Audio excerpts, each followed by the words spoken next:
तब्बल 4 वर्षांनंतर मनमाड नगरपालिकेच्या निवडणुका जाहीर झाल्या असून सध्या उमेदवारी अर्ज भरण्याची प्रक्रिया सुरू आहे। मात्र अर्ज स्वीकृतीच्या चौथ्या दिवशीही नाशिक जिल्ह्यातील सर्वात मोठी नगरपालिका ओळखल्या जाणाऱ्या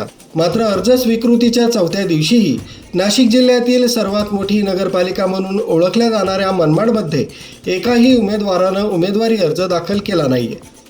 हे नेमकं का घडतंय चला पाहूया। नगरपालिका निवडणुकीची रणधुमाळी सुरू झाल्यानंतर सोमवारपासून उमेदवारी अर्ज दाखल करण्यास प्रारंभ झाला, परंतु 4 दिवस उलटूनही मनमाड नगरपालिकेकडे अजून एकही अधिकृत अर्ज दाखल झाला नाहीये।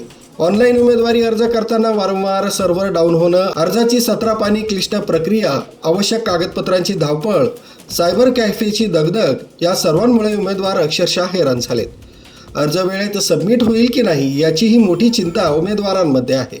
यात भर म्हणून राजकीय पक्षांकडून युती आघाडीबाबत अद्याप अधिकृत निर्णय न झाल्यानं अनेक उमेदवार संभ्रमात आहेत। नेमकं कोणत्या पक्षाकडून अर्ज करावा हा प्रश्न त्यांच्या मनात कायम आहे। ऑनलाईन अर्ज प्रक्रिया, वारंवार सर्व्हर बंद पडणं आणि राजकीय अनिश्चितता यामुळे उमेदवारांना अक्षरशः रात्रीचा दिवस करावा लागतोय।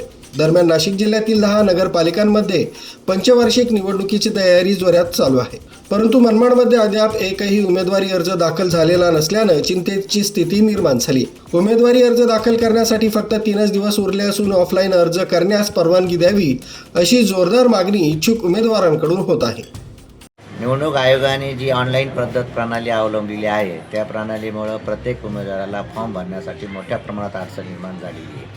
काही अडचण अशा प्रमाणात आहे की कॉलम शिल्लक आहे, पण ते ऑनलाईनमध्ये त्याच्यामध्ये डॅश हा प्रकार येत नाही, एन ए हा प्रकार येत नाही। त्याच्यामुळं खूप मोठ्या प्रमाणात अडचण झाली। एक फॉर्म भरण्यासाठी कमीत कमी 3 ते 4 घंटे लागत आहे। त्याच्यामुळं पैसा देखील मोठ्या प्रमाणात खर्च येतो व निवडणुकीसाठी प्रभागामध्ये फिरण्यास वेळ मिळत नाही।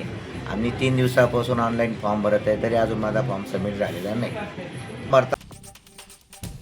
न्यूज ब्युरो, सक्षम पोलीस टाइम्स, न्यूज 112।